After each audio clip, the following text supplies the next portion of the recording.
Bonjour, bonsoir, chers internautes, vous qui nous suivez à travers les horizons. Merci de nous recevoir chez vous.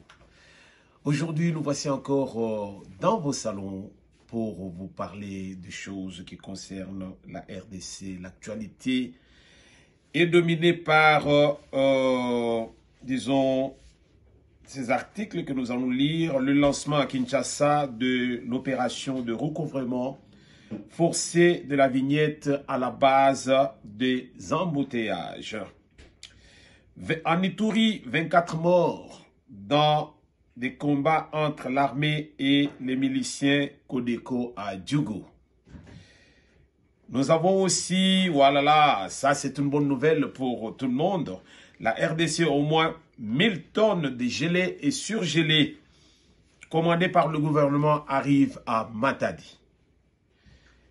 Alors, nous terminerons par cet article concernant le Nord Kivu avec notre armée ainsi que l'armée ougandaise, comme c'est une actualité qui est sur la table et on en parle. Peuple congolais, merci de nous recevoir chez vous une fois de plus. Nous sommes fiers de voir qu'il y a de ceux qui nous suivent à travers les horizons. Votre serviteur de tout le temps, Roger Nguindou, le duc de la pensée.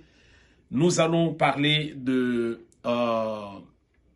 ce qui fait baver à l'heure actuelle, disons, l'armée congolaise ainsi que l'armée ougandaise sur un terrain pour attaquer les ADF. Bandeko, pas plus tard que aujourd'hui, nous avions aussi une émission là-dessus et nous avions parlé de beaucoup de choses à la fois. Nous sommes allés dans tous les sens pour faire comprendre à l'opinion que la guerre en RDC, à l'est de la République, c'est une guerre voulue par les puissants ainsi que les multinationales. Pourquoi? Parce qu'ils ne veulent pas que la paix soit en RDC et ça va les profiter. Le peuple congolais, alors tola laté, to comprendre que nous devons nous battre pour notre pays. La RDC, c'est un pays qui est convoité par tous les puissants du monde entier. Comme nous disions dans le précédent numéro, que la RDC, c'est la Banque mondiale. Là où tout le monde veut venir se ressourcer par rapport à cette crise mondiale qui sévit le monde à l'heure actuelle, mais la RDC est la solution à tous les problèmes. Mais cela étant, on a trouvé qu'il y a un article qui fait baver à cet instant. Il s'agit de la présence de l'armée ougandaise en RDC sur le sol congolais. Pourquoi? Parce que nous voulons mettre un peu de la paix. Nous voulons combattre l'ennemi. Et la RDC n'a pas pu et a fait appel. Mais ce n'est pas le cas. Et c'est l'information qui est sortie là des médias qui ne sont pas fiables. Tous ces médias qui cherchent à nous faire avaler l'information qui n'est pas correcte. Nous appelons cela de l'intox. Juste pour troubler la population.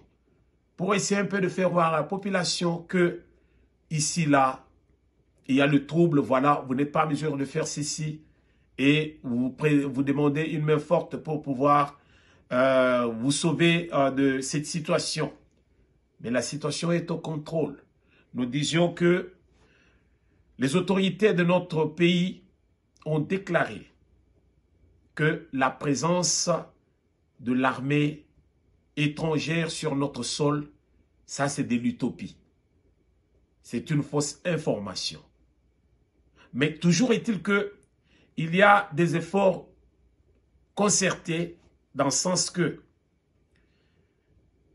les ADF qui sont en train de nous créer une vie difficile, un temps dur à l'est de la République, ce sont les mêmes ADF qui sont en train aussi de rendre la vie dure en Ouganda. Pour ce faire, la République démocratique du Congo, par ses autorités, a trouvé qu'il était important de s'entretenir avec les autorités de l'Ouganda pour que nous puissions trouver une solution qui peut être adéquate pour les deux pays. Vous savez, avec ce régime de Félix Antoine Tshisekedi Tshilombo, non seulement il est le président de la RDC, mais il est le président de l'Union africaine. Et en tant que président de l'Union africaine, il est l'homme qui est beaucoup plus aimé par la population congolaise et la population africaine. Et par-dessus tout, les étrangers, disons, les Occidentaux. Pourquoi? Parce que cet homme, c'est l'homme qui a su mettre l'eau dans le vin. L'homme qui a mis l'eau dans le coco. Vous comprenez au moins ce que je vais dire. C'est un diplomate sans pareil. C'est quelqu'un qui a compris que on ne peut pas réparer le mal par un autre mal. Ça, ce sont les pénalistes qui le disent. Ils disent que pourquoi moi j'ai tué quelqu'un, alors pour qu'on puisse corriger, on doit me tuer. Non. On ne peut pas corriger le mal par le mal. Il faut trouver d'autres voies et moyens pour pouvoir éradiquer le mal, parce que le mal restera toujours le mal. Ceux qui nous combattent, les ADF, ils ne sont pas seuls. Ils sont soutenus par les multinationales qui veulent toujours avoir une mise sur nos minéraux. Mais les ADF dont on fait mention ici, non seulement ils travaillent pour les multinationales, mais les ADF aussi sont en train de travailler pour leur compte, dans le sens que ce sont les islamistes. Alors nous allons lire quelque chose ici.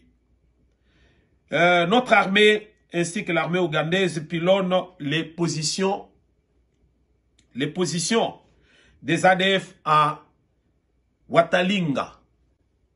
Watalinga, dans nos frontières, et dans un tweet publié ce mardi 30 novembre, le porte-parole du gouvernement congolais Patrick Muyaya a annoncé que les actions ciblées et concertées avec l'armée ougandaise ont démarré avec des frappes aériennes et des tirs d'artillerie à partir d'Ouganda sur les positions des terroristes ADF en RDC. Alors, on s'arrête là-bas juste pour revenir dans le sujet, pour dire tout simplement ceci. Comme nous le disions, comme les médias présentent cette situation pour dire que en RDC, il y a les troupes ougandaises, ce n'est pas vrai, c'est faux. Des actions concertées, nous venons de lire tout à l'heure. C'est-à-dire que les Ougandais lancent des obus à partir de chez eux. Sur notre terre, c'est-à-dire le secteur là où on sent que c'est là où se trouvent ces malfrats des ADF. Et donc, de concert, notre armée ainsi que l'armée ougandaise, on a pris maintenant en étau ces ADF. Ils sont au milieu, là où ils peuvent se trouver, on les a localisés et les frappes aériennes ont commencé et nous espérons que ça va nous donner de bons résultats. Voilà ce que nous avions à faire juste pour corriger certaines informations qui nous parviennent, puisque la population est en train de chercher à savoir où se trouve la vérité et nous venons de vous donner l'information qui est fiable. Peuple congolais, nous n'avons qu'à nous fier à des médias qui peuvent nous donner l'information fiable. N'acceptons pas tout ce qu'on peut nous dire parce que tous ceux qui ne veulent pas de nous, ils viendront nous amener ce qui ne peut que nous troubler la tête et cela ne peut pas nous aider du tout. Merci de nous avoir suivis. Votre serviteur de tout le temps, Roger Nguindo, le duc de la pensée. On se revoit dans un prochain numéro.